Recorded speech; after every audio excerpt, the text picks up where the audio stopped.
Je m'appelle Jason et je me souviens de ce matin comme on se souvient du bord d'un cauchemar, avec une inspiration brusque, une secousse soudaine et une lutte désespérée pour échapper à quelque chose qu'on ne peut pas distancer. Il y a 2 mois, je me suis réveillé avec la lumière du soleil qui filtrait à travers des rideaux de gaz et le doux rythme de la respiration de Marissa à mes côtés. Nous avions passé la nuit à discuter de notre prochain voyage au Costa Rica. Notre 4e anniversaire, avait-elle dit, les yeux brillants d'excitation tandis qu'elle retraçait l'itinéraire que nous avions tracé ensemble sur son ordinateur portable. Je me souvenais de la chaleur de sa main sur la mienne, du réconfort extraordinaire de sa présence, du sentiment que rien ne pouvait jamais aller mal. Puis vint le silence. Je me suis roulé sur le côté, m'attendant à voir ses paupières battre, à ce léger soupir qui signifiait qu'elle était toujours là, toujours en train de rêver. Au lieu de cela, j'ai trouvé le vide. Son corps était parfaitement immobile, sa peau fraîche au toucher, sa poitrine vierge de tout souffle. Mon cœur battait si fort que j'ai cru qu'il allait se détacher de mes côtes. J'ai murmuré son nom, d'abord avec espoir, puis avec panique, et comme il n'y avait pas de réponse, seul le silence pesant de notre chambre s'est évanoui sous moi. J'ai senti le sol se dérober sous moi. Je me suis laissé tomber à genoux dans les draps emmêlés, pressant mon oreille contre sa poitrine, espérant que les battements de son cœur me répondraient. Il n'y avait rien de vivant là, seulement le vide là où sa chaleur aurait dû être. Je me souviens comme le temps s'était arrêté. L'horloge allumée la table de nuit s'est figée dans ma vision. La lumière du petit matin n'atteignait pas les coins de la pièce. Je me suis blotti contre elle comme si je pouvais la maintenir en vie par ma seule volonté. Puis le monde m'a rattrapé, et j'ai appelé les secours d'une voix tremblante, ne sachant pas si je criais pour obtenir le silence ou si j'implorais le destin de réparer ce qui s'était passé. Les ambulanciers sont arrivés calmes et professionnels, mais leurs uniformes m'ont semblé ceux de la faucheuse. Le médecin a plus tard parlé d'une insuffisance cardiaque, instantanée et inopinée. Aucun signe avant-coureur, aucune lutte, aucune possibilité de dire au revoir. Les jours qui ont suivi, j'ai traversé un brouillard. J'ai fait semblant d'appeler les parents de Marissa, Martin et Claudia, pour leur annoncer le décès de leur fille. Leur réaction a été la première à me blesser. Des condoléances polies, présentées d'un ton mesuré, des yeux qui reflétaient l'inquiétude plutôt que le chagrin, des mains qui ne tremblaient pas lorsqu'elles se sont approchées des miennes. À l'hôpital, je les ai vus se tenir près de sa silhouette inerte, posé et distant, comme si elle était quelqu'un qu'ils ne connaissaient guère. Je savais. Je pensais que le chagrin d'un parent serait brut et sans filtre, avec des larmes spontanées, des voix étranglées par le chagrin. Mais leur évaluation était silencieuse, comme si ma perte était un détail gênant, un événement qu'ils devaient mettre de côté avant de passer à autre chose. Quand je leur ai demandé s'ils voulaient la voir, Claudia a secoué la tête. Je crois que nous avons fait nos adieux, a-t-elle dit, et j'ai compris alors que j'avais été choisi pour assumer le rôle de gardien d'une tragédie qui n'appartenait qu'à eux. Les funérailles ont été pires. Je me tenais devant la chapelle, mon costume taché de larmes, la voix nouée dans ma gorge, essayant de prononcer son nom dans l'éloge funèbre. J'ai parlé de sa gentillesse, de son rire irrésistible, de la façon dont elle illuminait chaque pièce où elle entrait, mais les mots semblaient creux sans elle à mes côtés. Martin et Claudia étaient assis au premier rang, les mains jointes, le regard fixé sur le cercueil comme s'ils étaient à une réunion d'affaires plutôt que de dire adieu à un enfant. Leurs yeux étaient secs. Leur sympathie était minimale. Ils se sont montrés polis. Ils souriaient, se penchaient en avant sur leur siège, mais leur voix était impassible lorsqu'ils chuchotaient leurs condoléances à ceux qui s'approchaient. Je réalisais que j'étais l'étranger aux adieux de ma femme, un invité traversant le deuil d'un autre. Après la cérémonie, tout le monde s'attardait en petits groupes, échangeant souvenirs et réconforts. Debout près de la table des rafraîchissements, serrant contre moi un gobelet de café refroidi, j'écoutais à voix basse les souvenirs de la jeunesse de Marissa, des histoires que je n'avais jamais entendues, des détails de son enfance qui semblaient étranges et lointains lorsqu'ils étaient racontés par des inconnus. Personne ne m'a contacté. Personne ne m'a tapoté le dos ni ne m'a demandé si j'allais bien. Je me sentais aussi vide que la cloche de l'église qui sonnait 6 coups pour marquer son âge à sa mort. Mon chagrin m'enveloppait comme du ciment humide, lourd et paralysant. J'aspirais à ce que quelqu'un reconnaisse ma douleur, à ce que j'avais perdu mon partenaire, mon confident, mon avenir. Au lieu de cela, je n'avais que l'écho de formules de politesse, en l'absence de la compassion de ses parents. Quand la chapelle une fois la maison vidée et Martin et Claudia partis dans leur élégante voiture noire, j'ai réalisé la dure vérité.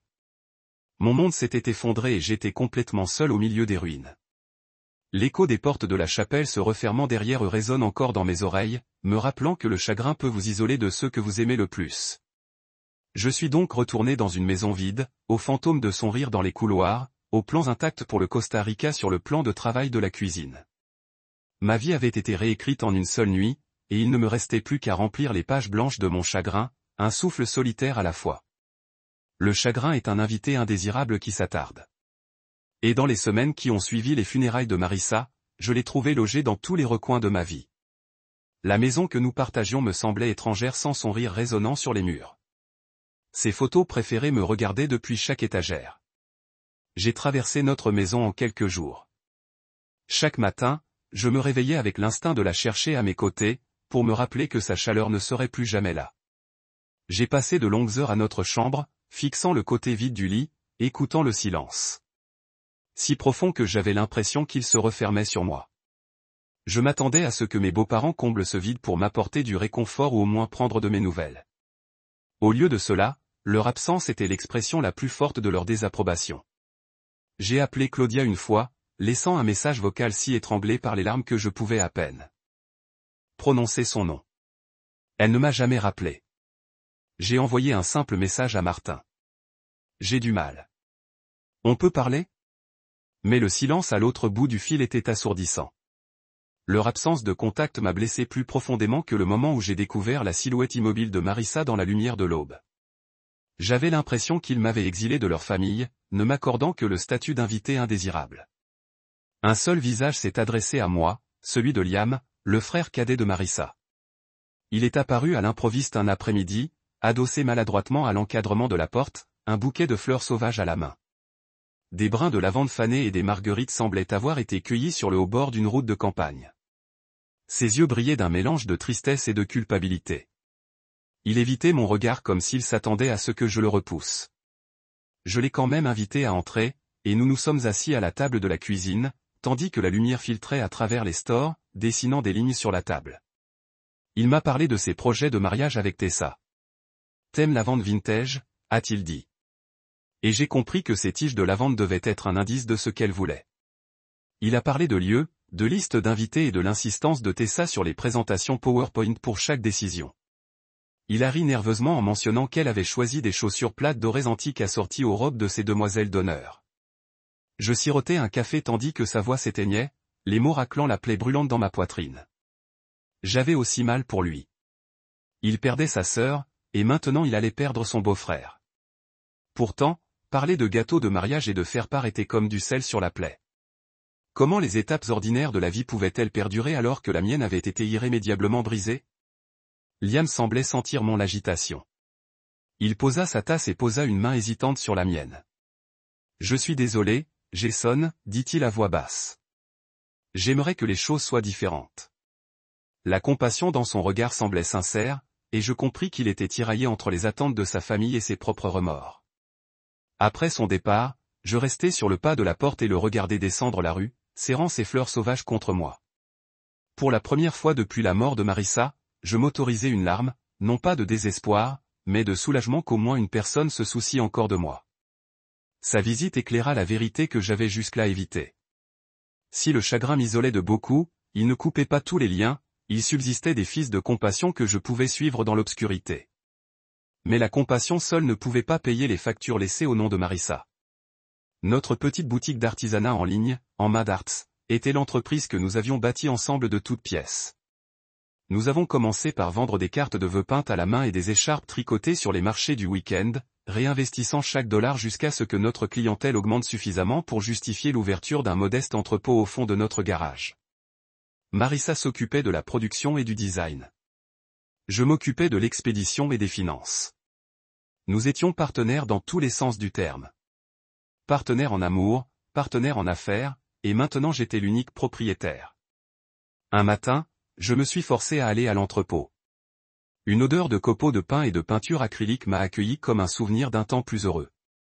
L'établi où nous étions assises côte à côte était jonché de ces créations inachevées, de délicats motifs floraux, de délicats sous-verts crochetés et d'une pile de toile brute attendant sa touche artistique. Je passais mes doigts sur les surfaces lisses, imaginant ces coups de pinceau sur la toile. L'espace d'un instant, je m'attendais à la voir apparaître à mes côtés, me lançant une critique ou un sourire enjoué. Mais l'établi était vide, et expirant bruyamment, je savais que c'était à moi de continuer. Ma première tâche était de payer les factures. Je me suis connecté à notre compte joint et je me suis figé.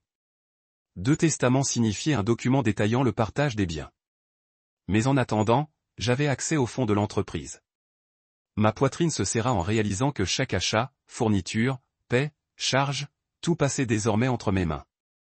Je feuilletais les factures, l'esprit bourdonnant de peur de gâcher les numéros que les créanciers appelleraient, que l'entreprise que Marissa et moi entretenions puisse s'effondrer sans ses conseils. J'ai pris mon téléphone pour appeler Monsieur Waller, l'avocat, afin de lui demander d'avancer le transfert de succession, mais j'ai arrêté. Fierté et chagrin m'envahissaient. Je ne voulais pas me sentir comme un mendiant, attendant des éclaircissements juridiques pour survivre au quotidien. J'ai plutôt rédigé un email expliquant la situation à nos fournisseurs et à notre personnel, promettant des nouvelles prochainement. Mes mots semblaient creux à côté des emails éloquents que Marissa écrivait. Ceux qui garantissaient des partenariats avec des blogueurs d'artisanat et des organisateurs d'événements. Mes phrases étaient prosaïques, dénuées de sa chaleur. Ce soir-là, je suis rentré chez moi dans une maison à nouveau vide. J'ai allumé la petite lampe de mon bureau et allumé une bougie parfumée, quelque chose que Marissa aurait pris dans notre stock, un mélange de lavande et de vanille censé apaiser. Tandis que la flamme j'ouvris son carnet de croquis, dont les pages étaient usées par ses doigts. Je suivis les volutes de son écriture, des notes sur une nouvelle ligne de décoration en céramique, des croquis pour des couronnes de Noël. Une vague de détermination m'envahit. Elle avait cru en moi, en nous, et je lui devais l'effort de perpétuer notre rêve. Mais le silence de ses parents persistait. Je les imaginais en sécurité dans leur maison immaculée, savourant l'intimité de leur deuil, ou peut-être déjà en train de passer à autre chose. J'imaginais Claudia indifférente à l'état de nos stocks, ou à la question de savoir si nos employés allaient manger. Cette pensée se transforma en colère, plus vive que le chagrin. Comment osait-il me traiter comme une intruse alors que j'étais la seule personne à avoir partagé la vie de Marissa, plus intimement qu'eux? Pourtant, je savais que le chemin à suivre exigeait plus que de la colère. Il exigeait l'application constante de chaque leçon que Marissa m'avait enseignée. Patience, précision et une foi inébranlable en notre vision commune. Je mis de côté le carnet de croquis et ouvris le livre de comptes, m'engageant à apprendre chaque ligne de nos finances. J'ai décidé d'appeler Liam le lendemain matin pour le remercier de son attention, alors que personne d'autre ne le faisait. J'ai allumé une autre bougie près de la photo de Marissa sur la cheminée, murmurant à la flamme que j'honorerais son héritage quoi qu'il en coûte. Alors que la bougie se consumait, j'ai senti la première lueur d'espoir depuis des semaines. Une braise fragile me rappelant que même dans les heures les plus sombres du deuil, l'esprit humain peut choisir de porter la lumière. Le matin où j'ai finalement accepté d'affronter la lecture de la laine. Je me suis réveillé sous un ciel couleur ardoise, ce gris lourd qui pèse sur tout et fait se sentir plus petite qu'elle ne l'est. Mon téléphone a vibré, un rappel du bureau de Monsieur Waller pendant ma lecture à 10 heures. Je suis resté les yeux fixés sur l'écran un long moment, mon pouce sur le bouton « Raccrocher ». Pendant des semaines, j'avais esquivé ces appels. Chaque sonnerie sans réponse, un petit acte de rébellion contre l'acceptation de la disparition de Marissa. Mais l'évitement était devenu une prison, et je grandissais. Fatigué d'arpenter ces pièces vides, hanté par des questions auxquelles je n'aurais jamais le temps de répondre. Alors, j'ai soupiré, appuyé sur « Confirmer » et fermé les yeux, me préparant à ce qui m'attendait. M'habiller pour l'occasion me semblait absurde. J'ai choisi le même tailleur bleu marine que j'avais porté aux funérailles et à la première réunion de famille au bureau de Monsieur Waller, comme pour retourner symboliquement au lieu où le chagrin m'avait assombri. La veste de costume exhalait encore le léger parfum de son parfum, jasmin et bois de cèdre, avec une pointe de vanille, persistant dans le tissu comme un souvenir doux amer. J'ai lissé les revers et redressé ma cravate avant de sortir dans l'air humide du matin. Le trajet jusqu'à Waller & Company m'a fait passer devant la boulangerie du coin où Marissa et moi avions l'habitude de nous arrêter pour des croissants aux amandes, et devant le fleuriste qui fournissait notre boutique. Tout était pareil, et pourtant rien ne me semblait familier. À mon arrivée, les lettres argentées polies sur la porte, Waller & Company, avocat, scintillaient sous le ciel couvert. Je me suis arrêté dans le hall, les muscles crispés par l'anxiété, et j'ai observé. Tandis que d'autres clients arrivaient pour leur propre rendez-vous. Un jeune couple se tenait la main, une femme à lunettes feuilletait un téléphone, un homme d'âge mûr dont les épaules s'affaissaient sous le poids de fardeaux inexprimés. Aucun d'eux ne semblait me remarquer. J'étais juste un visage triste de passage. La réceptionniste m'a salué d'un signe de tête compatissant, m'a offert un café et m'a indiqué un couloir étroit menant à la salle de conférence B.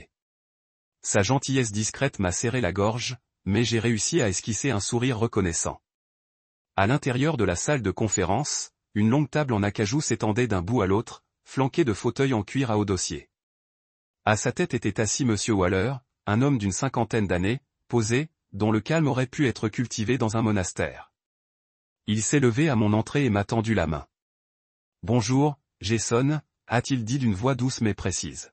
« Merci d'être venu. » J'ai hoché la tête, lui ai serré la main et me suis assis au centre de la table, celui que Marissa aurait occupé si elle avait été en vie. En face de moi était assis Martin. Et Claudia, chacun de chaque côté de la chaise que j'avais réclamée. Ils me regardaient avec une curiosité polie, comme s'ils se demandaient si j'avais ma place dans le même espace. Le costume de Martin était impeccablement coupé, mais le pli de son front trahissait l'impatience. La posture de Claudia était rigide, les mains jointes sur ses genoux comme une statue. Personne ne parla un instant. Le silence n'était ponctué que par le léger bourdonnement du système de climatisation.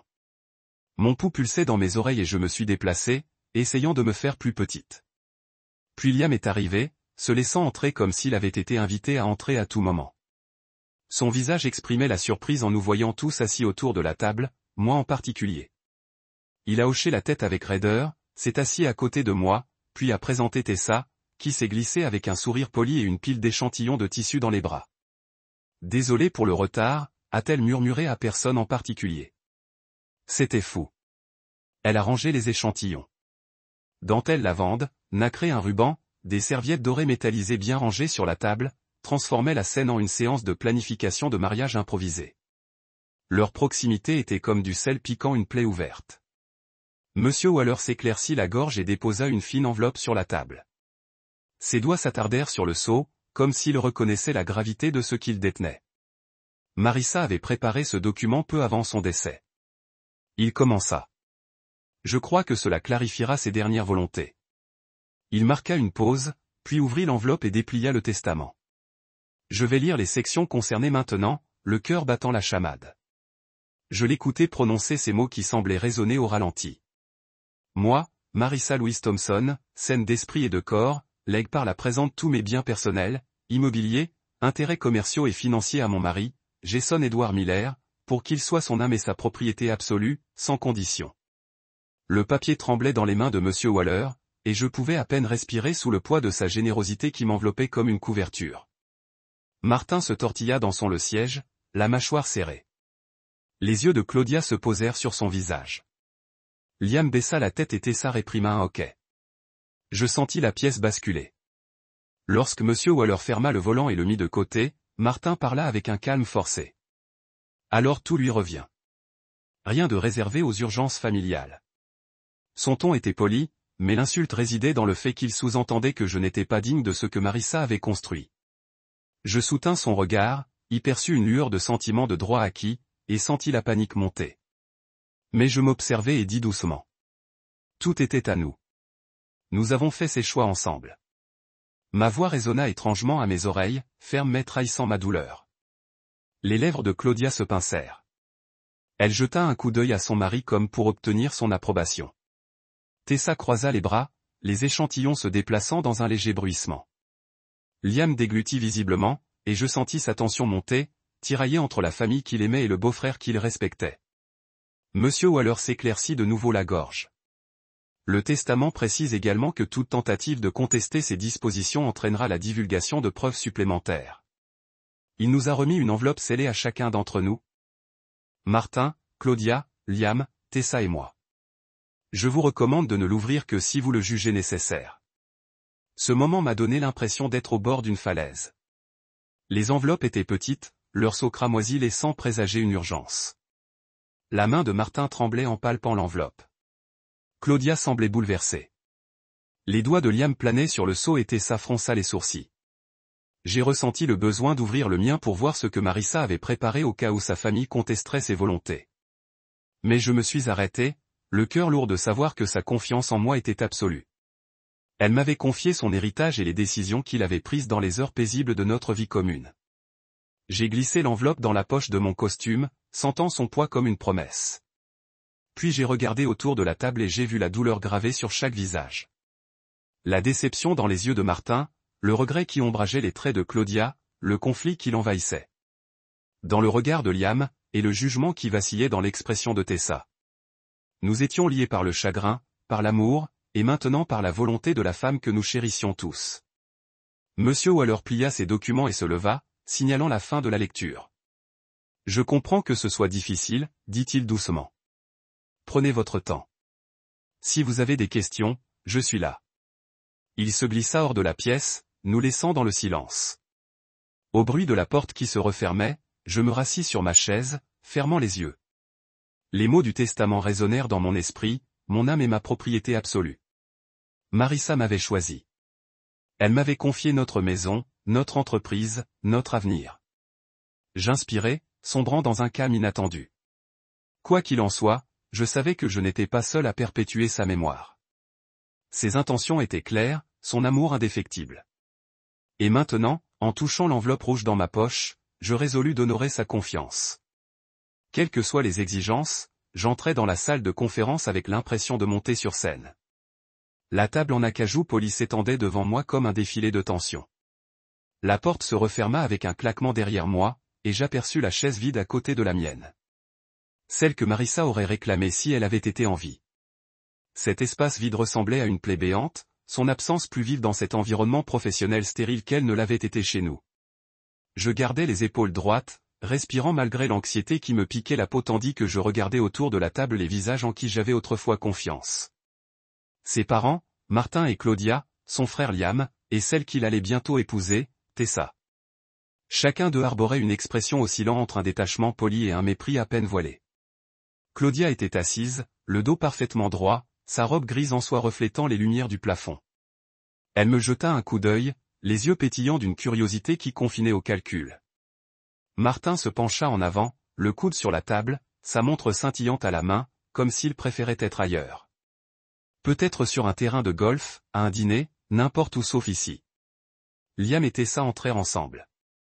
Elle bavarda doucement, tenant son téléphone comme un bouclier, tandis qu'il tressaillait, pris entre loyauté et devoir.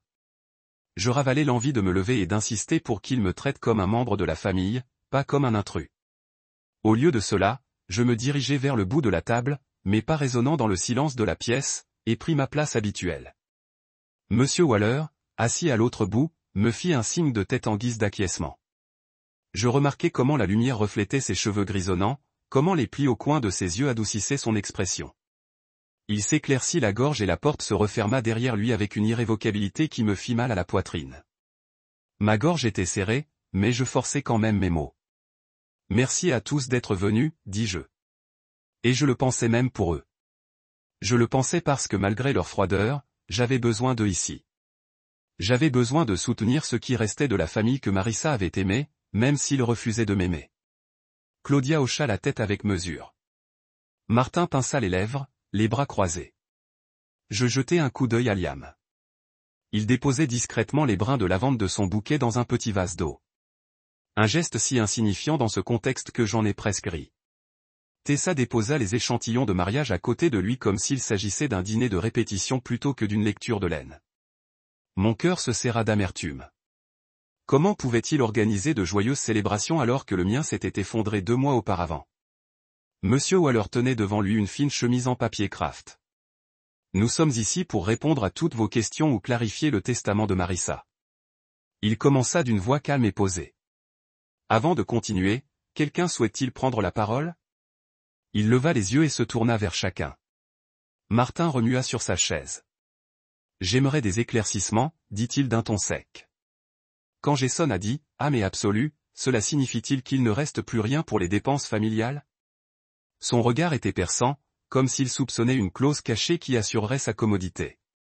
J'ai ressenti une bouffée d'indignation. Marissa et moi avions parlé de préserver les liens familiaux par des dons occasionnels, mais elle n'avait jamais promis de céder sa succession au premier signe de difficulté. C'était son affaire, sa maison, notre vie commune. Elle avait choisi de me la confier. J'ai pris une inspiration. Tout dans le testament est conforme à ses intentions, ai-je dit doucement, conscient de l'effet que chaque mot aurait. Je comprends son amour pour sa famille. C'est pourquoi elle a rédigé une lettre explicative, afin que si quelqu'un remettait en question sa décision, sa voix soit entendue. J'ai fouillé dans la poche intérieure de ma veste et j'ai sorti l'enveloppe rouge que j'avais refusé d'ouvrir ce matin-là. L'enveloppe tremblait dans ma main lorsque je l'ai posée sur la table. Cette lettre contient ses raisons. Si vous voulez comprendre ses choix, lisez-la. Le visage de Claudia est devenu pâle. La mâchoire de Martin s'est visiblement crispée. La main de Liam plana sur sa propre enveloppe, et les lèvres de Tessa s'entr'ouvrirent, comme surprise. Monsieur Waller attendit patiemment, puis hocha la tête. On devrait peut-être ouvrir les lettres supplémentaires, suggéra-t-il. Comme ça, toute discussion ultérieure pourra s'appuyer sur les mots de Marissa. Une décharge électrique flottait dans l'air tandis que chacun de nous marquait une pause, oscillant entre curiosité et appréhension. Je regardais Martin expirer et ouvrir son enveloppe, dépliant une feuille de papier couverte de l'élégante écriture de Marissa. Il lut en silence, le visage pâlissant jusqu'à ce que ses joues soient cendrées. Claudia suivit, les doigts tremblants, parcourant la lettre. J'entendais presque ses pensées inexprimées tourbillonner derrière son air stoïque. Liam hésita, puis ouvrit son enveloppe. Son expression se transforma en regret, et il leva vers moi un regard d'excuse. Tessa, intriguée, fendit le seau cramoisi comme s'il s'agissait d'un détail de mariage de plus à revoir. Le silence retomba, ponctué seulement par le froissement du papier. Je me rassis, sentant une paix m'envahir. Les mots de Marissa étaient crus et dévastateurs. Elle avait raconté chaque instant de manipulation. Les fois où Claudia avait feint la maladie pour obtenir des cadeaux, les excuses de Martin pour verser de l'argent sur ses propres comptes en banque, les barrières qu'ils avaient érigées pour m'empêcher de partager pleinement sa vie. Et elle m'avait nommé avec une affection indéfectible, louant ma patience, ma gentillesse, mon amour indéfectible. En lisant son témoignage, je sentis sa présence dans la pièce, me protégeant de leurs exigences, affirmant que j'étais son partenaire choisi. Claudia haleta doucement, se couvrant la bouche de doigts tremblants. Martin frappa la table du poing, faisant trembler les tasses de café. La tête de Liam se baissa de honte. Tessa me regarda avec un mélange de sympathie et de respect nouveau. Je m'accordai un bref instant de répit, puis je pris la lettre et la dépliai. Mes yeux parcoururent ses dernières instructions. Elle prônait l'unité autant que possible, le pardon était mérité, mais précisait clairement que notre héritage, notre foyer, notre entreprise, nos rêves communs devaient rester intacts. Elle me confiait la protection de ce que nous avions construit ensemble, et elle avait confiance en moi. Je pliai soigneusement la lettre et la remis dans son enveloppe. Mon regard parcourut la pièce. Les larmes de Claudia brillaient sur ses joues. Le visage de Martin était indéchiffrable, un masque d'orgueil blessé. Liam évita le regard de sa mère. La main de Tessa se posa sur son bras pour le soutenir doucement. Soudain, la froideur qui avait caractérisé cette réunion disparut, remplacée par une vulnérabilité sincère. Je compris que le chagrin pouvait être un catalyseur de vérité, nous forçant à nous confronter sans prétention. Monsieur Waller s'éclaircit la gorge. Nous allons marquer une pause ici pour permettre à chacun de réfléchir et de consulter un avocat si nécessaire. Il dit, nous pourrons nous réunir plus tard dans la semaine pour finaliser les formalités. Il rassembla ses papiers, se leva et, un par un, nous l'imitâmes. Alors que je récupérais ma veste et me levais pour partir, Claudia me tendit la main avec hésitation. Jason, dit-elle d'une voix tremblante. Je suis désolé. Je ne savais pas, ses excuses étaient crues et sincères. Pour la première fois depuis 2 mois, je me sentais comprise par elle. J'acquiesçai, acceptant son geste, même s'il ne pouvait effacer le passé. Liam me serra brièvement et fort dans ses bras lorsque nous franchissions le seuil, une étreinte qui exprimait plus de tristesse et de solidarité que n'importe quel mot. Je pénétrai dans le couloir, le bourdonnement du bureau s'estompant derrière moi. Le poids sur ma poitrine semblait plus léger, comme si les mots de Marissa avaient levé un voile de méfiance. Je réalisais que son dernier acte d'amour avait non seulement assuré mon avenir, mais nous avait aussi donné une chance de guérir, si nous le voulions. En me dirigeant vers la sortie, je portais en moi plus que les clés de notre maison ou la propriété de notre entreprise. Je portais sa vérité, un lien plus fort que les vieux ressentiments, et l'espoir que la famille pourrait se reconstruire dans l'honnêteté et la grâce. La salle de conférence me semblait plus petite, comme si les bords polis de la table se refermaient sur moi, me mettant en relief. Martin se pencha en avant, les doigts tambourinant le bois à un rythme posé et impatient. Claudia était assise à côté de lui, la posture ferme, les lèvres pincées, une expression qui sentait le droit et le dédain. En face de moi, Liam s'agitait, mal à l'aise, me lançant des regards furtifs comme s'il hésitait à choisir son camp. Tessa était assise à côté de lui, parcourant les applications d'organisation de mariage sur son téléphone, son attention partagée entre les échantillons de ruban de satin et la tension qui régnait dans la pièce. Monsieur Waller rompit le bref silence par un léger bruissement de papier. « On continue avec les dispositions du testament » demanda-t-il d'une voix ferme et conciliante. Il regarda d'abord Martin, puis Claudia, comme pour proposer un dialogue. La salle était électrique d'exigences inexprimées, et je me préparais, sachant que je ne pouvais plus rester une spectatrice passive dans l'effondrement de l'héritage de Marissa. Martin s'éclaircit la gorge. « Oui, allons-y, dit-il d'un ton poli, mais chargé d'espoir. J'aimerais aborder la question des actifs de l'entreprise. Ma fille et moi avons contribué au capital initial de Hamad Arts à ses débuts. Du moins, je le croyais. Ne devrait-on pas y penser ? » Il semblait expérimenté, comme si cette phrase avait été répétée. Son regard se porta sur Claudia pour le conforter. Elle soutint son regard d'un hochement de tête compatissant, comme s'ils étaient partenaires dans une cause plutôt que mes beaux-parents. Je sentis ma poitrine se serrer. Marissa et moi avions discuté de cet investissement initial plus d'une fois. Il avait été modeste et conditionnel. Ce qu'elle avait donné, elle l'avait conçu comme un prêt, pas comme un cadeau. Mais je percevais une motivation plus profonde, il considérait les réalisations de Marissa comme une ressource familiale plutôt que comme sa propre réussite personnelle. Je redressai les épaules, fis appel au calme cultivé lors de la lecture du testament et pris la parole. Marissa n'avait jamais considéré cet argent de départ comme un investissement au sens traditionnel du terme. Elle avait clairement indiqué à l'époque qu'il s'agissait d'un prêt à court terme. Nous avons remboursé chaque dollar avec intérêt. J'ai les dossiers si vous souhaitez les revoir. Les yeux de Claudia se plissèrent et sa voix prit une lie glaciale. Record. Vous vous attendez à ce que nous prenions votre parole ? La parole d'un mari. Elle se pencha en avant, la soie de son chemisier chuchotant contre ses bras comme une menace. Ma fille nous a fait confiance. Elle n'aurait pas eu à demander le remboursement si elle sentait que nous nous retirions à tort de son entreprise. Les mots ont piqué avec l'accusation. J'ai avalé, stabilisa ma voix. Demandez à n'importe qui sur notre conseil d'administration. Demandez au comptable qui a traité les paiements.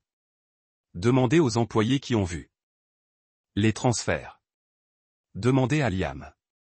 Il a été témoin de nos discussions sur le remboursement. J'ai jeté un coup d'œil à Liam. Il avala et se déplaça inconfortablement sur son siège, puis laissa tomber son regard. Ou, j'ai ajouté doucement. Vous pouvez consulter les relevés bancaires. Ils sont dans le dossier supplémentaire. J'ai fait un geste vers l'enveloppe scellée reposant toujours sur la table.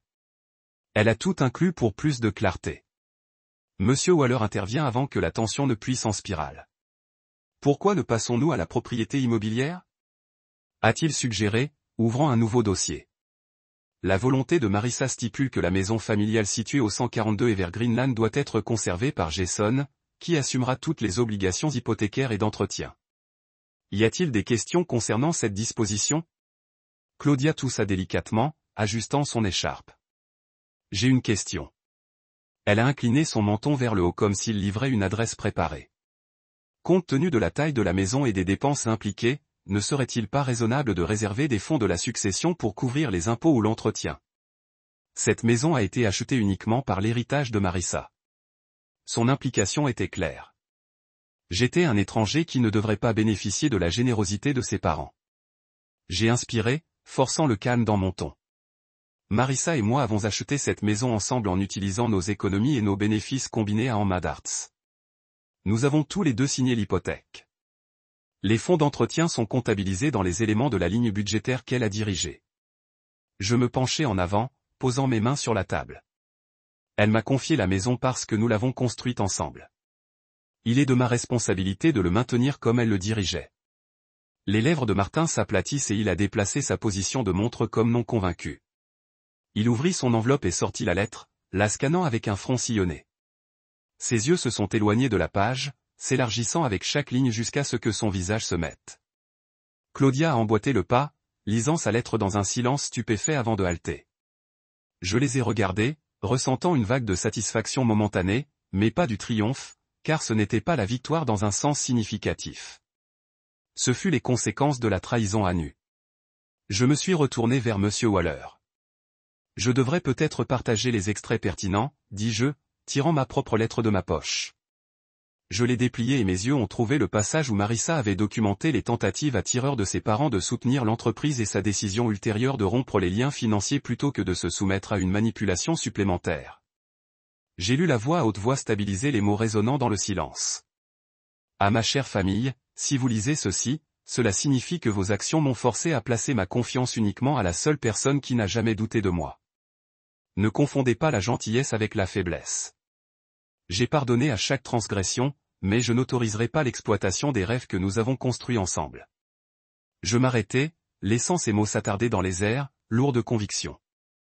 Les épaules de Martin s'affaissèrent et les yeux de Claudia brillaient de larmes qui auraient pu être des remords. Liam a détourné les yeux, le combat épuisé de ses traits. Tessa ferma ses échantillons et plissa les mains, observant avec un nouveau respect pour la femme qui avait dit la vérité même en absence. Monsieur Waller s'éclaircit la gorge, brisant le charme du silence. Merci, Jason, dit-il gentiment. Cela clarifie sans équivoque son intention. Il a fermé le dossier et a rassemblé ses papiers. À moins qu'il y ait d'autres questions, je propose que nous concluons cette session. Je sais que cela a été difficile pour tout le monde. Claudia tamponna ses yeux avec un mouchoir en soie. Martin est resté silencieux, regardant la table comme s'il cherchait un moyen d'inverser les révélations de la journée. Liam se leva de manière instable et s'approcha de ma chaise. Sa voix était silencieuse et s'excuse.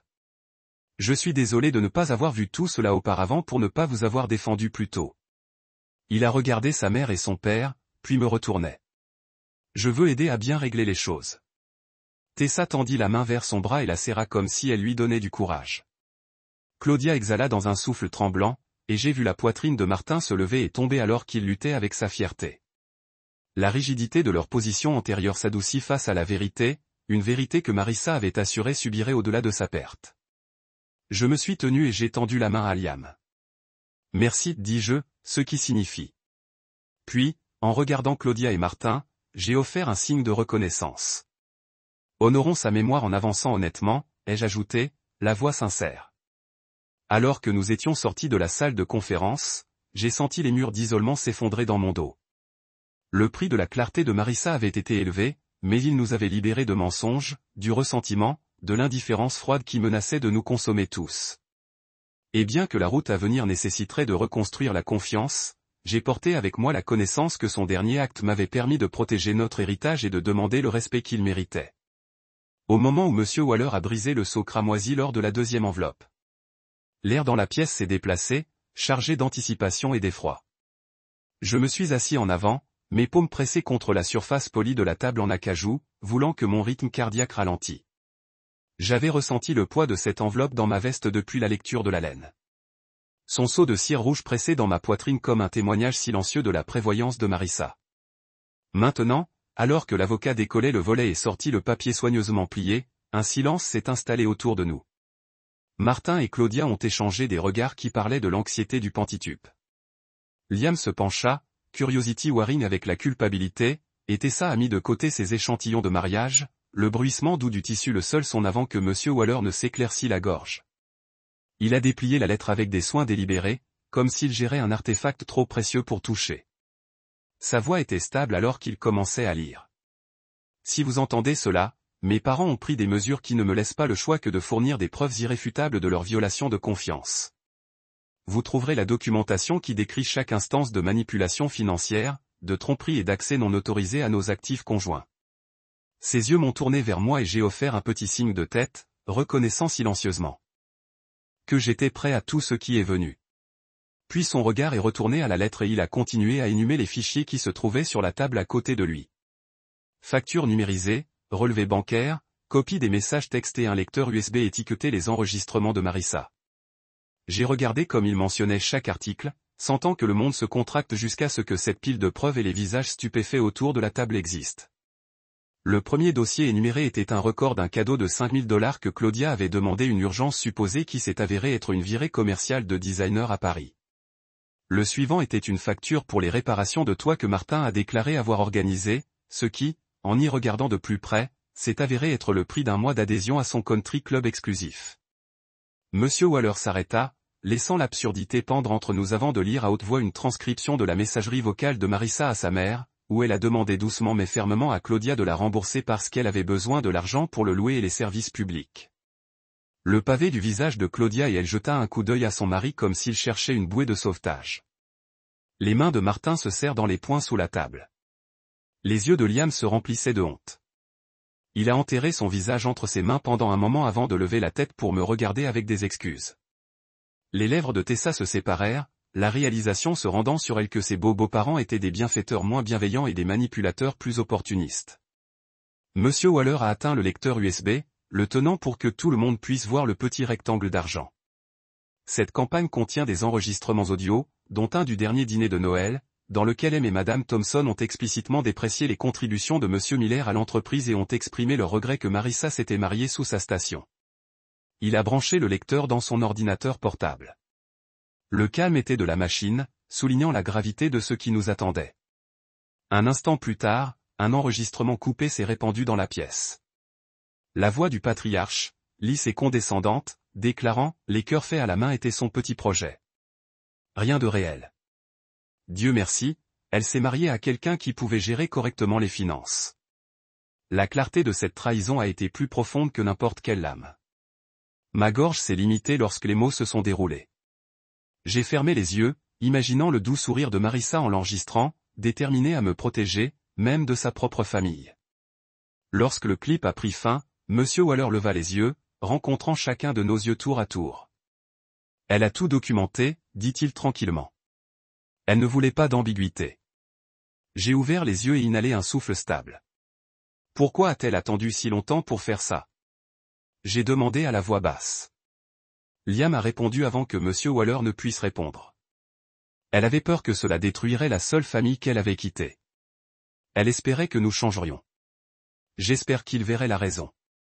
Mais quand elle a réalisé qu'il ne le ferait pas, elle a préparé cela pour que vous ayez la vérité. Sa voix craqua et il essuya sur ses yeux.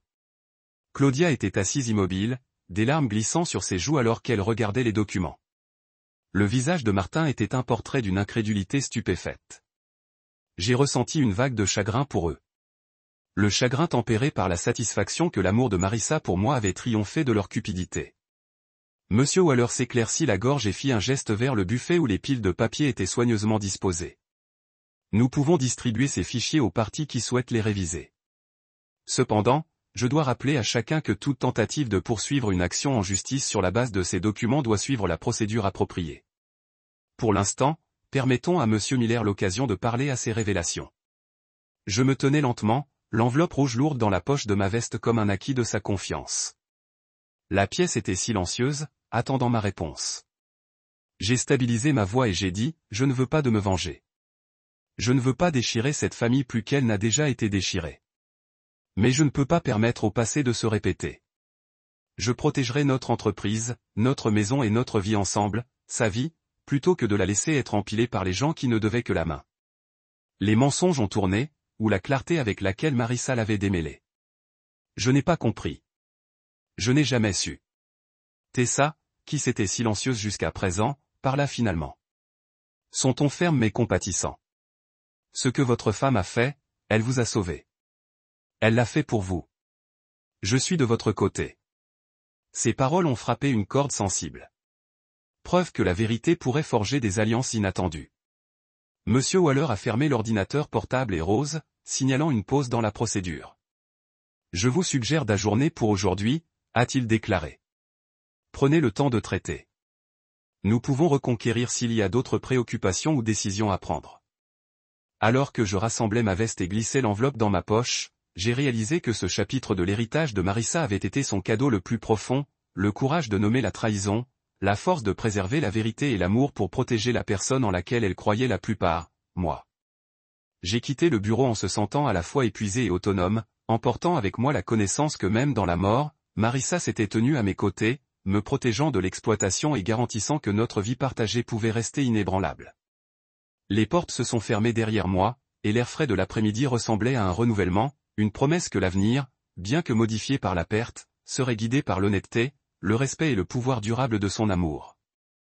Lorsque M. Waller a placé le lecteur USB sur la table, il avait l'impression que l'aboutissement de la planification minutieuse de Marissa s'était cristallisé en un seul objet brillant, assez petit pour disparaître dans une poche, mais assez puissant pour briser la façade que sa famille avait maintenue depuis des années. J'ai regardé l'avocat raconter le contenu du lecteur. Heures d'enregistrement, transcription des conversations, capture d'écran des messages textes et relevés bancaires qui ont tracé chaque transfert suspect. Mon cœur a battu à l'idée que Marissa avait passé ses derniers jours à assembler cet arsenal. Mais j'ai aussi ressenti une vague de gratitude pour sa prévoyance.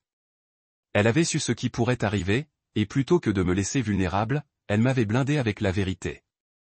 Les yeux de Claudia étaient larges alors que M. Waller a décrit le premier ensemble d'enregistrements. Appels téléphoniques dans lesquels elle a demandé avec désinvolture des sommes pour les urgences si habituelles. Je me demandais comment Marissa ne l'avait pas arrêté plus tôt. Le deuxième fichier était encore plus révélateur. Un fil par email montrant la demande de Martin d'emprunter des fonds ostensiblement pour les réparations à domicile, uniquement pour que la ligne de service puisse lire les cotisations d'adhésion. Un clic et les preuves étaient irréfutables. Je me penchai en avant, les mains coulées dans les poings sous la table, déterminé à tenir mon sol. Liam se déplaça à côté de moi, son expression un mélange de honte et de soulagement. Elle voulait nous épargner la honte. Il chuchota, les yeux passant vers sa mère, mais elle ne pouvait pas vous épargner le risque. J'ai hoché la tête mais je n'ai pas répondu. Au lieu de cela, j'ai attendu que M. Waller repérait le fichier audio. L'avocat a sélectionné un Noël en famille étiqueté 2024. Et en quelques instants, la voix du patriarche a explosé à travers les petites conférenciers de la salle de conférence. Honnêtement, Marissa, tu aurais dû mieux se marier, ricana-t-il dans le clip, le rire faisant écho à ses lunettes teintées en arrière-plan. Vous savez, la moitié de ce non-sens fabriqué à la main ne valait pas un sou sans que je gère les livres. Ces paroles étaient insensibles, se moquant du cœur même de l'entreprise qui avait été la fierté de leur fille et notre passion commune. Ma poitrine s'est resserrée à chaque syllabe. J'ai fermé les yeux, imaginant le visage de Marissa alors qu'elle était assise à travers cette table de Noël, forcée de supporter cette dérision. J'ai pensé à la façon dont elle devait souriant poliment, diffusant le coup de gentillesse, même si elle enregistrait l'insulte de notre protection. À la fin du clip, le silence suffoquait. Même Tessa, toujours le planificateur de mariage, avec ses ongles parfaitement polis, avait l'air mal à l'aise. Monsieur Waller s'éclaircit la gorge. Il y a des dizaines d'autres enregistrements, a-t-il dit doucement, détaillant chaque fois que votre mère demandait des fonds pour des urgences fictives et chaque fois que votre père traitait les cœurs faits à la main comme une tirelire personnelle. Il y a aussi des messages de Liam lui-même lorsqu'il a essayé de se connecter au compte de Marissa sans autorisation. Il a tapé le lecteur USB comme s'il reconnaissait son poids. Elle a tout documenté pour qu'aucune réclamation ne puisse être incontestée. Les yeux de Claudia se remplissaient de larmes. Des larmes qui avaient un goût de regret plutôt que de chagrin. La mâchoire de Martin était serrée, des veines pulsant sur son temple.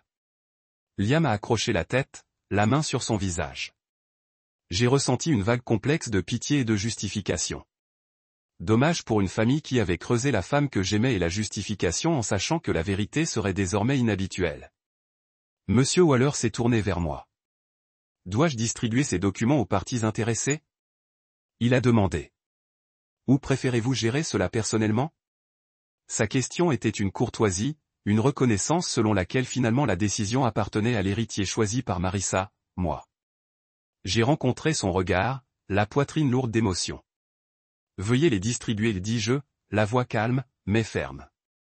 Laissez tout le monde avoir ce qu'il a besoin de voir. J'ai jeté un coup d'œil à mes beaux-parents. Je veux qu'il y ait sans aucun doute. Je veux chaque lambeau de preuve à nu afin que nous puissions avancer sans ombre. Liam expira comme si un fardeau s'était levé. Merci, dit-il, voix épaisse. Merci de l'avoir honoré dans le bon sens. Tessa tendit la main et lui serra la main, ses yeux rencontrant la mienne avec chaleur et solidarité. Claudia tamponna ses yeux avec une main tremblante. Je ne sais pas quoi dire, murmura-t-elle. Je ne savais pas. Sa confession était une bouée de sauvetage, fragile, mais réelle. Martin la regarda, puis moi, le conflit gravé dans ses traits. Enfin, il a parlé, à voix basse et honnête. J'avais tort. Nous avions tous les deux tort. Je suis désolé, Jason. Les excuses n'ont pas effacé le passé, mais il a ouvert une porte. J'ai senti la tension dans la pièce s'adoucir. La posture rigide du droit cédant la place à quelque chose d'humain. Remords. Reconnaissance. Un scintillement de connexion. J'ai tendu la main, plaçant brièvement ma main sur Claudius. Merci, dis-je tranquillement, en comprenant que le pardon prendrait du temps, mais que c'était la première étape. Monsieur Wallard a rassemblé les documents imprimés, les plaçant dans des enveloppes soignées marquées avec le nom de chaque personne. Il a mis le lecteur USB de côté. Nous les laisserons avec vous, a-t-il dit, indiquant les dossiers. Prenez votre temps pour examiner. Faites-moi savoir si vous souhaitez intenter une action en justice ou si vous préférez régler les choses à l'amiable. J'ai hoché la tête. J'aimerais explorer une résolution amicale, ai-je dit. Mais il doit être construit sur l'honnêteté et le respect. Je me suis tourné vers Liam et Tessa. Seriez-vous tous les deux prêts à m'aider à restaurer ce que Marissa aurait voulu, quelque chose de positif de ce gâchis? Liam a fait un signe de tête déterminé. Tessa sourit, une expression authentique et pleine d'espoir qui ressemblait à un rayon de lumière. Alors que nous nous levions de nos sièges, l'atmosphère s'était déplacée. Ce qui avait commencé comme une bataille de testaments transformé en un rassemblement de personnes confrontées à des vérités douloureuses et au choix de se réconcilier. J'ai ressenti une fierté douce amère dans le déménagement final de Marissa. Elle n'avait pas simplement défendu sa succession. Elle nous avait tous forcés à faire face à nos échecs, à compter avec nos actions et à choisir une meilleure voie à suivre. En sortant de la salle de conférence, j'ai porté avec moi les preuves, les excuses et la promesse de renouvellement. L'enveloppe nette contenant les lettres de Marissa et la conduite USB reposait dans ma poche, un rappel que son amour et son courage guideraient chaque pas que j'ai franchi. Et à ce moment-là, je savais que même si mon monde avait pris fin le jour de sa mort, un nouveau commençait, construit sur la vérité, la résilience et la puissance durable de sa foi en moi. La dernière lettre de Marissa était plus lourde que n'importe quel document que j'avais rencontré jusqu'à présent.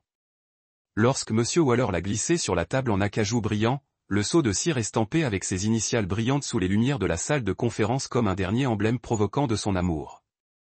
J'ai inhalé, me rappelant chaque conversation tardive que nous avions eue à propos de nous protéger, comment elle avait insisté pour que nous rédigions les testaments, que nous garnions des serrures séparées sur nos comptes d'entreprise et que nous nous préparons inimaginables. Maintenant, après tout ce qui s'était déroulé, j'ai compris pourquoi elle avait pris ses précautions si au sérieux. J'ai brisé le seau avec une main régulière, l'enveloppe crépitante alors que je retirais le papier à l'intérieur. C'était le seul document qu'elle avait écrit spécifiquement pour ce moment. Le moment où ses parents et son frère pourraient contester ses souhaits. En le dépliant, j'ai senti sa présence à côté de moi, imaginé sa voix chaude à mon oreille. J'ai scanné les premières lignes, son écriture soignée et délibérée. Jason est mon mari, mon partenaire et mon choix. Vous ne l'avez jamais accepté. Vous ne l'avez toléré que pour ce qu'il pourrait offrir. Je m'arrêtai, la pièce se tait. Ces paroles ont brûlé d'honnêteté et un soupçon de chagrin pour les batailles qu'elle avait combattues seule. J'ai regardé Martin, dont le visage est devenu mou, et à Claudia, dont les lèvres tremblaient. Même Liam, qui était assis à côté de moi, se redressa dans sa chaise comme s'il se préparait à la vérité qu'il n'avait jamais pleinement reconnue. La main de Tessa planait sur ses échantillons de mariage, ondulant la dentelle de lavande et le ruban doré, alors qu'elle ressentait la tension crépitante dans l'air. Je m'éclate la gorge et continuai à lire. Cette entreprise, cette maison, nous l'avons construite ensemble, et je ne vous laisserai pas le déchirer. Je pouvais presque entendre sa voix, féroce et inébranlable, insistant sur le fait que son héritage et notre amour ne se reposeraient pas par le droit ou la cupidité. Ma poitrine s'est resserrée d'émotion, de fierté de son courage, de son chagrin qu'elle n'était plus là pour parler elle-même ses mots et résoudre que ses souhaits se tiendraient. J'ai levé les yeux vers les témoins silencieux autour de la table. Les yeux de Claudia se sont coupés de larmes. Elle tendit la main comme pour toucher mon bras, puis hésita, retirant sa main comme si elle appartenait quelque part, elle n'était plus la bienvenue. L'expression de Martin est passée de l'indignation à quelque chose d'étalable. Peut-être regrette. Peut-être la réalisation naissante qu'il avait sous-estimé la détermination de sa fille. Liam déglutit et la lumière de la lampe a pris ses yeux tombés sur Crestf. Tessa plissa les bras, sa position protectrice comme si elle pouvait me protéger même en ce moment de vulnérabilité. J'ai plié la lettre et j'ai levé les yeux vers Monsieur Waller. Son expression était sympathique, tempérée par le professionnalisme qui l'avait guidé à travers chaque torsion de ce processus. Il a attendu patiemment, prêt à donner la parole à celui qui a osé suivre les directives de Marissa. Je m'éclatai à nouveau la gorge et parla, ma voix faisant écho légèrement dans la pièce étouffée. Elle voulait que vous entendiez sa voix une dernière fois. Elle voulait que vous compreniez exactement ce qu'elle ressentait. Martin a exhalé un son bas sans lambeaux. Ceci est l'assassinat du caractère. Il cracha, sa voix craquant de colère et d'humiliation. Vous enduisez mon nom avec ces accusations. J'ai rencontré son regard avec une résolution calme. Ce ne sont pas mes accusations, ai-je dit doucement. Ils sont les siens. Elle a documenté chaque instance, chaque manipulation, chaque mensonge. Elle vous a donné une chance d'honorer sa mémoire avant qu'elle exposait la vérité. Et maintenant c'est ça. J'ai remis la lettre sur la table, la glissant vers Martin. Si vous ne pouvez pas accepter ses souhaits, vous devez accepter son témoignage. Claudia couvrit sa bouche de doigts tremblants. Ses épaules tremblaient alors que des larmes glissaient sur ses joues. Je me penchai en avant, rencontrant son regard.